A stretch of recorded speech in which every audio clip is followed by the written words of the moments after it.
Pria ini dengan rasa ingin tahu yang menangkap kunang-kunang. Xiao Feng menyadari ada sesuatu yang salah. Dia buru-buru melemparkan kunang-kunang itu ke tanah. Tetapi tidak hati-hati, jadi dia digigit olehnya dan jatuh koma.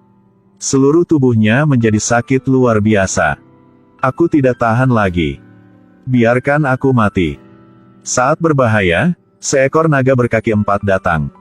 Dia menjulurkan lidahnya dan meludahi tangan Xiao Feng. Lalu dengan tenang pergi. Keajaiban telah terjadi. Rasa sakitnya juga berangsur-angsur hilang. Apa yang terjadi? Ternyata Dewa Naga biasanya menangkap kunang-kunang beracun ini. Sehingga seluruh tubuhnya dapat tahan terhadap racun. Dewa Naga juga dianggap sebagai penjaga desa. Namun masih ada orang yang menghabiskan banyak uang untuk menangkapnya. Mereka ingin mendapatkan hati naga. Sekelompok orang memasuki wilayah Dewa Naga. Tetapi di tengah jalan, seekor gurita raksasa muncul entah dari mana. Dia menggunakan tentakelnya sepanjang beberapa meter untuk mengambil nyawa mereka satu persatu. Orang-orang yang ketakutan menembak gurita dengan senjata. Tapi ini hanya lelucon di matanya. Untungnya, Xiao Feng pintar. Dia dengan cepat memanjat tiang. Ketika gurita muncul, dia menyesuaikan bidikannya. Lalu melepaskan tembakan ke tentakelnya. Kekuatan destruktif dari bazooka menyebabkan gurita mundur. Semua orang bersorak kegirangan. Sekarang Xiao Feng hanya ingin menemukan Dewa Naga. Karena Boskin pernah berkata bahwa ayah Xiao Feng dimakan oleh Dewa Naga tahun itu. Oleh karena itu, Tie Pong pasti harus membunuh Dewa Naga untuk membalas dendam.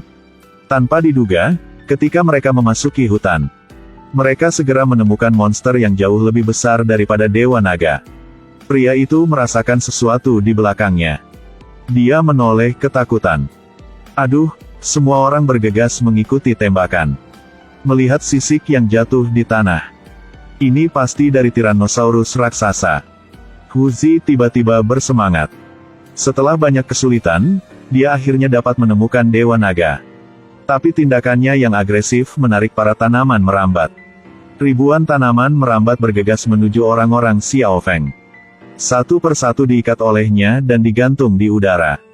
Xiao Feng memperhatikan bahwa gadis yang berdiri di tengah kerumunan tidak bergerak. Sungguh aneh. Mengapa tanaman merambat tidak menyerangnya? Xiao Feng melihat pemutar musik di tanah. Baru kemudian dia menyadari bahwa tanaman merambat ini yang mengidentifikasi target mereka melalui suara. Jika ingin hidup, diamlah. Dalam sekejap mata, semua orang menjadi diam. Seperti yang diharapkan, tanaman merambat berhenti menyerang dan pergi. Kelompok itu terus berjalan menuju Dewa Naga. Tiba-tiba ada gelembung di air. Huzi buru-buru menembak ke arah danau. Tiba-tiba seekor naga muncul dari air. Dia dengan ganas terbang ke langit. Lalu dia mendarat di sebuah pohon dan meraung dengan keras. Seberapa besar naga itu? Sama sekali tidak seperti di gambar. Xiao Feng mengangkat bazokanya tanpa rasa takut.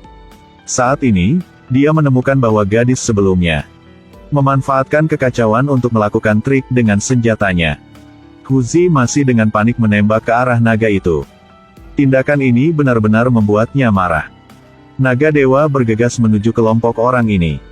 Bahkan jika Hotu mati, dia akan mencoba untuk terus menembak. Naga Dewa terbang ke udara. Dan kemudian menukik ke bawah untuk menghancurkan Huzi. Kelompok orang ini buru-buru mundur. Salah satu dari mereka menancapkan kakinya di lumpur. Xiao Feng datang untuk membantunya. Dewa Naga juga menyusulnya. Sekarang sekelompok orang mengepung mereka. Xiao Feng mendekati mereka selangkah demi selangkah. Naga Dewa yang malang diserang oleh mereka. Untungnya, Xiao Feng tahu cara membebaskannya.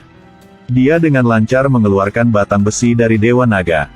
Setelah diselamatkan, Dewa Naga pergi. Tetapi dia tidak mengambil beberapa langkah sebelum dia jatuh.